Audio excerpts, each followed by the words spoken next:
Hi guys, welcome back to my channel. It's been a while, I know, but here I am back with some more astrological written in the stars by Rux content just for you guys. So today I am gonna talk to you about. I'm hoping to be able to answer the questions of all those who come to me or ask me or write to me or email me about a very interesting topic. Why can't they relate to their sun sign, to their star sign? So, for instance, people come to me and they say, "I'm a Gemini, but I do not feel like a Gemini at all."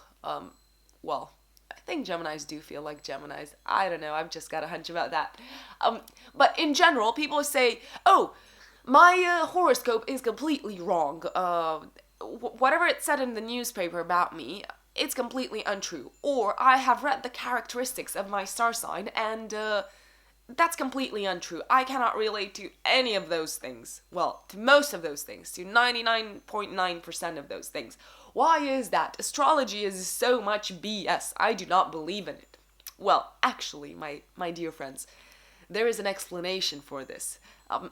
I think I kind of mentioned a few points about this in my very first video, my introductory video when I started my channel this year in February.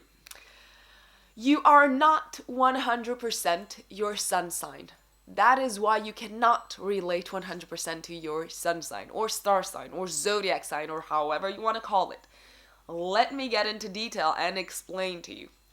First of all, what everyone needs to understand, so if you want to get into astrology, what you need to do first and foremost is find out what your birth chart looks like. There are there are hundreds of thousands of free astrology softwares online where you need to put in your date of birth.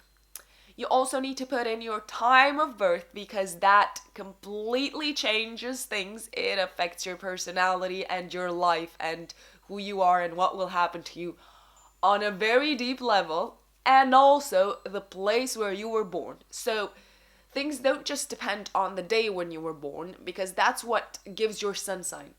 But everything else is given by a multitude of factors. Among them, like I said, your time of birth and the place where you were born. Your sun. What does your sun sign represent, basically? It represents the way you want the world to see you. It represents your ego, how you would like people to perceive you, and ultimately, it represents an ideal. It's what we want to become in this life, and it's kind of like the highest, it's the pinnacle of who we are as people. It's what we're most proud of. Again, ego. That is your sun sign. However, we are not 100% our ego, as you may well know. There are personal planets which affect your personality, you've guessed it. So, we've got the sun, which affects your ego. We've got the moon, which rules your emotions and your instincts and your reactions. So, whenever you're under pressure, whenever you are in circumstances that you haven't dealt with before, or whenever anything takes you by surprise, it is your moon that reacts. It's not your sun. Because the sun rules sensibility, amongst other things, whereas the moon rules reactions and emotions and instincts. What else? What other personal planets are there? Well, we've got the two planets of love and passion and survival. So we've got Mars, which represents the way we fight for survival. It represents the way we fight in general. It also gives us our instinct of survival and our drive and our motivation and what makes us go for things, for certain things. It gives us ambition. It makes us want to succeed and to achieve things. Well, to achieve things and to be first. It's Saturn who makes us want to achieve more than Mars. Mars makes us competitive. And ultimately, like I said, it rules our survival instinct. Mars also rules passion and sex and how we go after sex and how we feel about sex and how we treat sex. I keep on saying sex in general. So, for instance, I've got my Mars in Gemini. So, I'm an Aquarius sun sign, but the way I fight is very mercurial, so to speak. So I fight with words. Words are my weapons. I know, cheesy. Uh, the next personal planet is Venus. What does Venus rule? Venus rules our love life. It rules the way we love and the way we want to be loved by others. It also rules money. And it rules all things aesthetic and all things that have to do with the senses and pleasing the senses. Then we've got Mercury.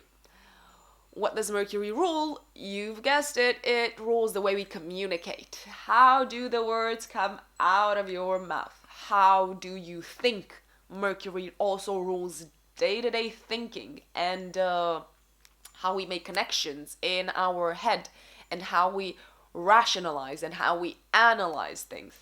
So these are the personal planets which affect your personality.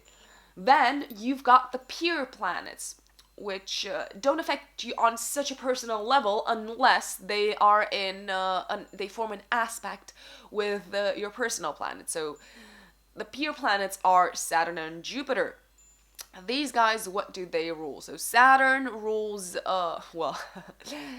Saturn, my personal favorite. It used to be, in ancient times, the traditional ruler of Aquarius. Since Uranus was discovered, Aquarius has got two rulers. I don't know which one is worse, Saturn or Uranus. I think they're both really bad boys.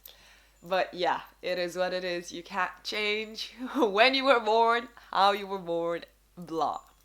So Saturn is the great taskmaster. Saturn is in your chart to teach you lessons, and whatever sign Saturn falls in, it's gonna bring obstacles in your life and tests, and it's gonna teach you lessons because in previous lives, in that particular field in your life, you haven't learned your lessons. So what can I say? It's time. Jupiter, on the other hand, Jupiter is one of my favorite planets. I think it's one of everyone's favorite planets, I mean astrologers at least, because Jupiter is the planet of good luck, and whatever it touches, it brings benefits in that area. So for instance, if you had Jupiter in your 5th house, you could either have loads of children or loads of creativity, or both. You could be a super creative person with loads of children, right? That makes sense. So these are the peer planets. Then we've got the generational planets, which affect an entire generation and their impact on your life and on your personality and on your day-to-day activities and day-to-day events is not that strong when you look at your birth chart. However, it is super strong if, again, they form an aspect with one of your personal planets. So for instance, what are these planets? Which planets are these? So we've got Neptune, Uranus, and Pluto, the mini planet, the dwarf planet, which causes destruction. If you've got, for instance, Uranus on top of your sun, so in conjunction with your sun, then no matter what sign your sun falls in, it can be in Taurus, or it can be in Aries, or God knows what other signs are there, you are gonna be more an Aquarius than your actual, than the actual sun sign, if that makes sense. So if your sun is in Taurus, for instance, but you've got your sun conjunct Uranus, Uranus is the planet of Aquarius, and you will have Aquarian characteristics, and will be seen as an Aquarian, and so on and so forth. Stop me if I don't make sense, and ask me things if, again, this doesn't make sense. I know it's all very complex. It's like a mini crash course in birth chart reading. And yeah, I think that is it. These planets, again, these generational planets, they affect entire generations rather than individuals. So Uranus affects an entire generation of people that were born at the same time when you were born. Pluto, same old. I hope that answers your question as to why you can't relate 100% to your sun sign, because you are not 100% your sun sign. You are a little bit of everything, and certain planets and certain signs rule different sectors in your life, and you're a bit of everything.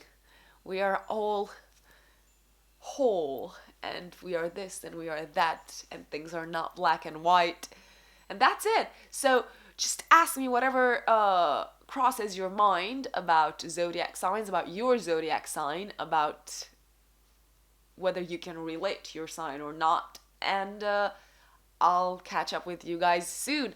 I hope you enjoy this, and don't forget to subscribe if you're new and you're not part of the Written in the Stars by Rux community. Bye!